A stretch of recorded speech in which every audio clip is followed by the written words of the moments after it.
Welcome to Round Hill Radio, the podcast from Round Hill Community Church. Through our conversations, we discover the holy in the ordinary, find moments of grace and peace, and redefine what we're talking about when we talk about faith. Good morning, Ed. Good morning, Leslie. How's it going? So far, so good. So far, so good. How about you? Same? Yeah, making it happen. Living the dream. Unified. It's become sort of an inside joke around here because I don't know why I started saying that. I know. It's been a while. Every time I say it, everyone laughs at me. And I'm like, wait, I mean, and it's really. Now we say it with you. We just say it with me. Let's all say it together, folks.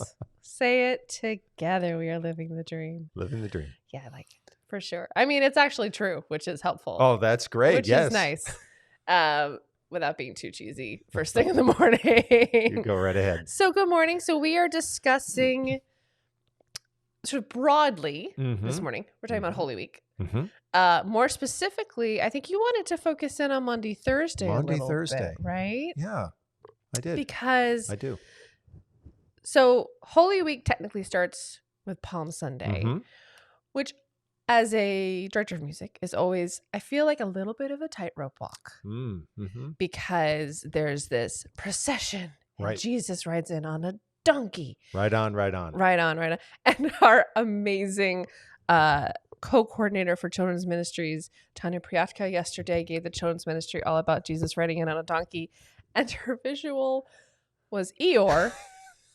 And I will never see the donkey the same way again. Not a happy donkey. But I appreciated the compassion she brought for him. It was brilliant. And he was just trying his best.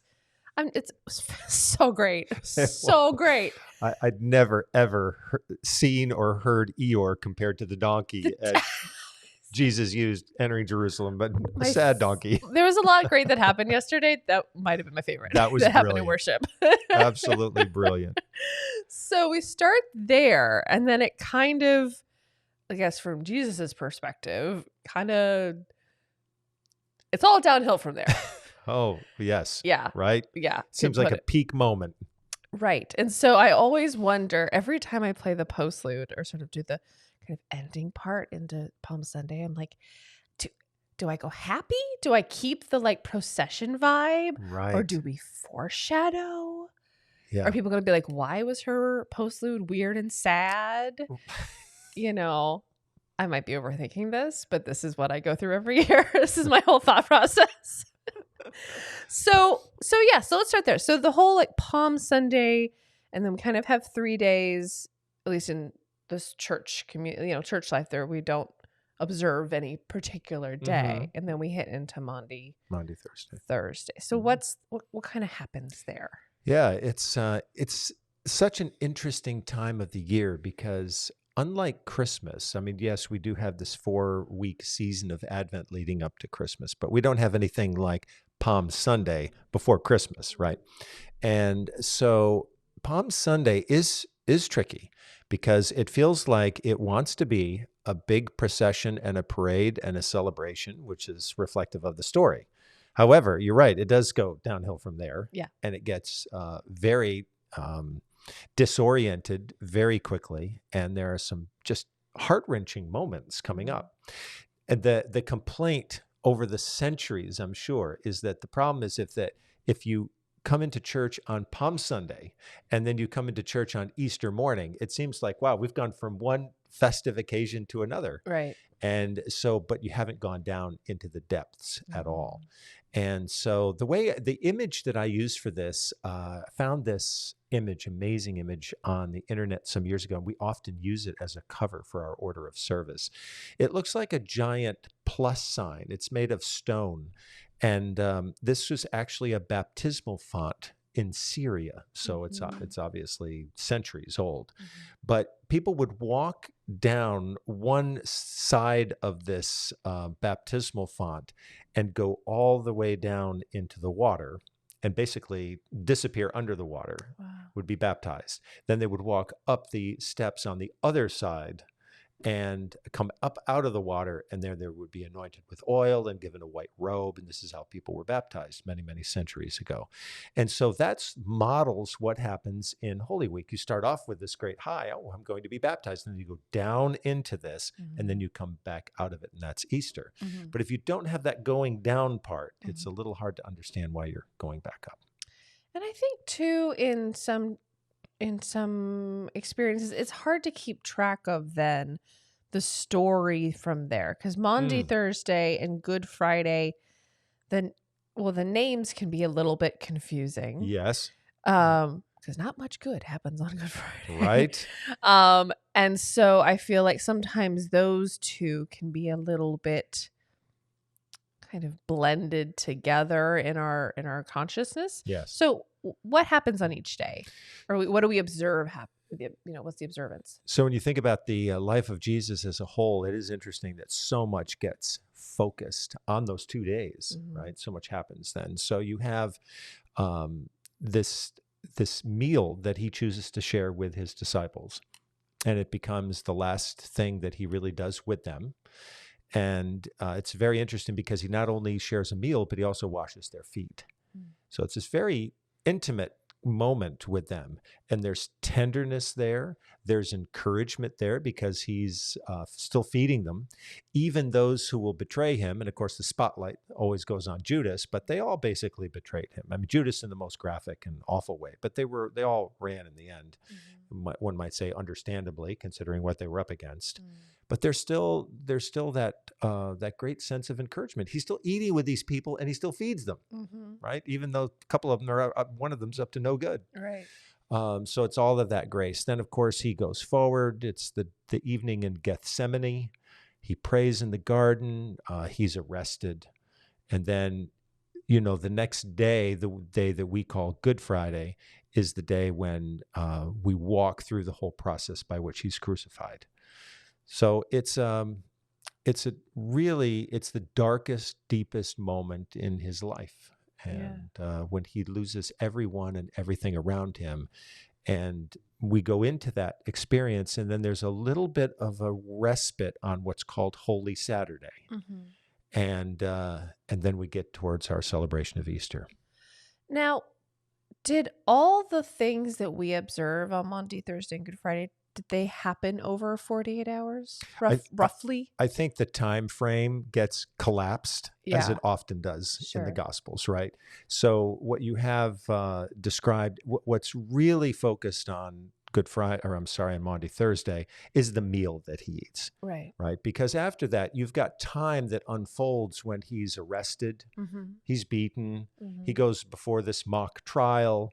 All of that takes time to happen. Right. Right. But we collapse it all into a short time frame. Right. And so that's the focus that we have.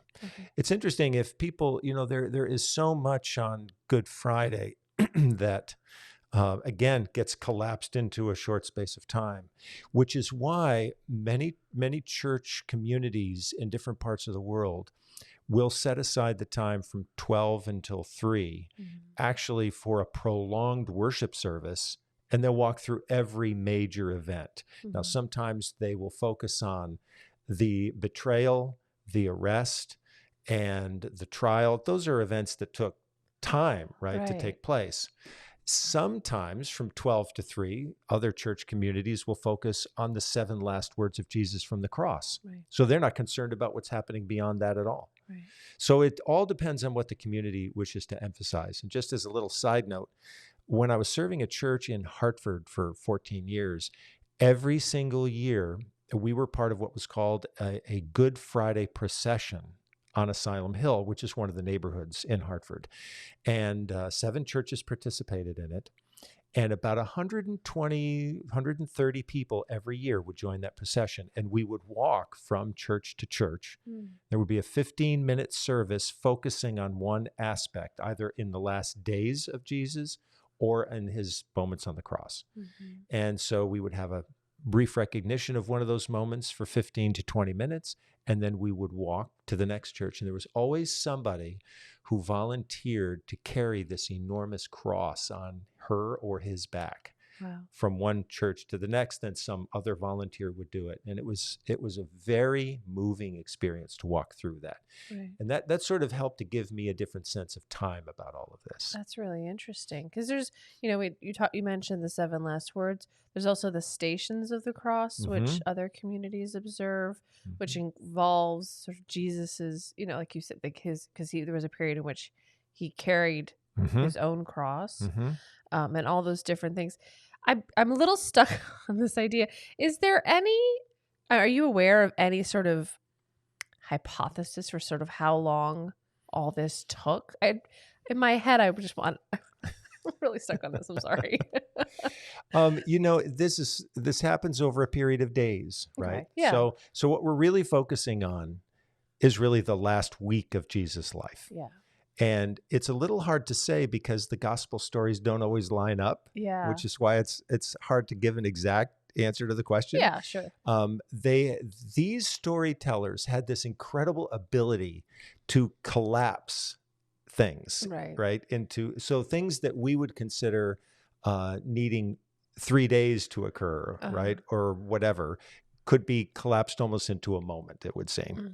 And that's really what's happening during the last week as well. Yeah. So you mentioned the Garden of Gethsemane. Yeah. What happens there? So Jesus goes to find a place. It's interesting. We have this human need to find some safe or secure place where we can ground ourselves. And you get the sense through all of this that there's this terrible inevitability, right? His whole life, he's been heading towards Jerusalem. Now he's there, right? And now he's heading towards crucifixion, right? Just seems inevitable that that's going to happen. So when he's in the Garden of Gethsemane, he's there with a few of his disciples, and he asks them to stay awake while he prays. So I think, again, it's this, it's like the child asking the parent, will you stay with me? Right. While the child goes to sleep. Right. I just want to know there's somebody here in the room with me that's going to stay awake and do that. And the disciples aren't able to do that. Right. These poor people, they're exhausted, yeah. And humanly speaking, there's been incredible tension through this whole time that they've all lived with. Right. So what happens is they struggle and he comes back to them and, there's not a very pleasant moment there. Yes, you stay awake. They have a reckoning, right? Yeah. You couldn't do this for me. But it's into this scene when there's the sight of torches and this, shuffling of men coming into the garden, and then Jesus is arrested and carried away. And so that really is the last time that he spent any particularly close time with his disciples, was at that moment. And there's a moment there which was actually used recently in a wonderful sermon at Round Hill Community Church. The Reverend Shannon White delivered a sermon on gun violence, because there's a moment of violence that takes place in the Garden of Gethsemane where Peter takes out his sword and cuts off the ear of one of the men who arrests him. And Jesus tells him to put his sword away, right? Those who take up the sword shall die by the sword, and heals the guard's ear at the same time. So that text, that scene in the Garden of Gethsemane, it hardly ever is going to be preached about on a Sunday morning, because this is an event that takes place midweek, right? We don't focus on it necessarily on Palm Sunday nor on Easter. It's been incredibly important to those who've taken a pacifist stance over the centuries. Sure. They've looked at that single event as being decisive for Jesus' attitude towards violence. Sure. Right. And in such a high stake moment where it's really a turning point towards the end of his life. It's really like he's starting down that path. Like there's no going back after that point. Yep. And that's sort of the stance he takes at that critical moment. Yeah, exactly. That's really interesting. So in this whole time, the other thing that's interesting, from the moment, depending on which gospel you read, this is where the time gets confusing. From the moment he goes, so when Jesus enters Jerusalem, and up to that point to Maundy Thursday, he's still teaching a lot. And you get the sense that this is going on for a little while, but again, it's sort of all collapsed into a week. But there's a lot of teaching that's going on. And even in that moment in the garden, he's still teaching. Kind of makes me wonder, is like, he has all those, he's like, oh, all the things I need to say Right. before I go. Mm-hmm. All the things you want to, write down and have them remember before I'm not here anymore. Yeah. It's really interesting to think about it from that perspective. I was thinking about one moment in this week when Jesus, particularly in the Gospel according to Mark, once he enters into the city, he goes to the temple. And the temple is the seat or the center of Judaism. Mm-hmm. And Passover, Jerusalem is packed with people from many, many destinations. And it's interesting because in Mark, he just goes and looks around. He doesn't do anything. Mm-hmm. And then he steps back and goes back and spends time with his disciples. He's going to go into the temple. There's a whole culture that had developed around sacrificial animals there. People had to come and pay for them and so on. And Jesus seems to have felt by that time that whole system that had developed was really no longer feeding the people's interests in religion and their relationship with God. So he's enraged about that. He comes in and he flips over these tables, right? The interesting thing is in the Gospel of John, that happens way at the beginning of his ministry. That's what I thought. Way at the beginning. Yeah. Yeah. So it's, again, when does it happen? Right. Right. Like also sometimes you wonder is like a big game of telephone. Right. You're like, yes. And so given all of that, we sort of, depending on which gospel we're reading at the time, it can serve all kinds of different interests. Sure. Right? Is this something, the turning of the tables you want to do at the beginning of your ministry to send a decisive message about what you're about? Yeah. Or do you plan it all out very carefully and then you wait until after you're actually there and it's near the end of your life and you're just going to, right, you can do smash it all. Smash it all. Right? Smash it all. Do we know, the collective royal we, anything about sort of what's the women in his community are doing for during these few days? Because they feature very heavily in the resurrection story. Absolutely, they are the main characters. In fact, Mary, the Mary who meets him in John's gospel after he has been crucified, and she mistakes him for the gardener. Right, it's a great moment. It's great. Right. She's been called the apostle to the apostles. That's what one commentator many, many hundreds of years ago described her in that way. It's really only the women who are around after his death. They're the first ones. Women are the first to announce his resurrection. And at least in one case, the men don't buy it. Nope. That didn't happen. That sound you hear is me biting my tongue that men wouldn't believe what a few women say. What? I'm shooketh. Shocker. Shocker. I know. It's amazing. And, well, maybe I shouldn't say it's amazing. It's been going on for a long time. Well, Yeah. And so they play such an incredibly important role as witnesses, as caregivers, as deliverers of the news. They're the first preachers. All of that happens. And so what I think is really amazing about the gospel writers is that given their culture, which must have been heavily masculine oriented in every possible way, they give this prominent attention to the women around Jesus. Yeah. And that doesn't stop after the stories begin to come forward. For those who read the letters of Paul carefully in the book of Acts, women are playing just as decisive, a role in those stories in terms of their leadership and their support and encouragement as they were in the gospel stories. Yeah. So it's there. Certainly men have tried very, very hard to suppress and downplay those stories over the centuries, but it's just wonderful to see how that leadership continued after the death of Jesus and is actually recorded in those texts when they could have easily been edited out. So I think that's pretty remarkable. That's amazing. That's amazing. So we are now heading towards Maundy Thursday. We'll have our own observance of Maundy Thursday and Good Friday here. And then Holy Saturday. Now, I working in different traditions, have observed a really beautiful service called Easter Vigil. The Great Vigil. The Great Vigil. Yeah. So what's that about? So I'm not as familiar with that, but I've Mhm. participated in it. And the thing that always struck me about the Great Easter Vigil is that it's almost like lessons and carols before Christmas, Mm. in the sense that it starts all the way back in Genesis, Mm. and then it's like trying to track a thread Mhm. all the way through the narrative of the Bible Mhm. that brings us up to Easter. Mhm. So there are so many scripture lessons that are encouraged, right, and included in that great Easter Vigil. Yeah.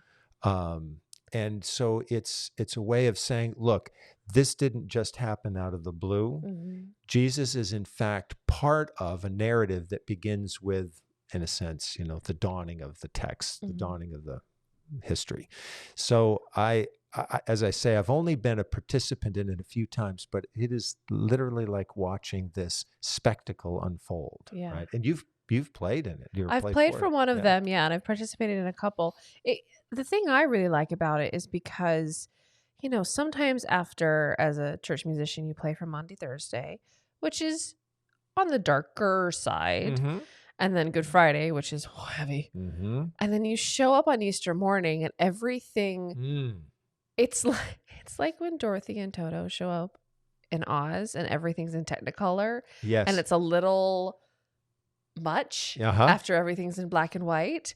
Easter sometimes feels a little like, oh, okay, whoa, that was abrupt. Right. And I feel like Easter Vigil is like that transition time, so it kind of slowly brings you through this story from Good Friday into Easter, so that when you get to Easter, you're not like, whoa, you're like ready, and you're like, yeah, let's have, and you hear the bells and the lights come on, and it's all very, like, no, now it's Easter. Yeah, exactly. It's such an interesting experience of it, the Holy Week that's different. One thing we experimented with in a congregation that I served is that we could actually shutter the windows pretty effectively. So we could get things kind of dark. Yeah. So for one Easter, it was dark when people came into the sanctuary. Cool. No lights on in the sanctuary at all. I think people just thought, did the power go off here? They're overnight? like, you guys okay? Yeah.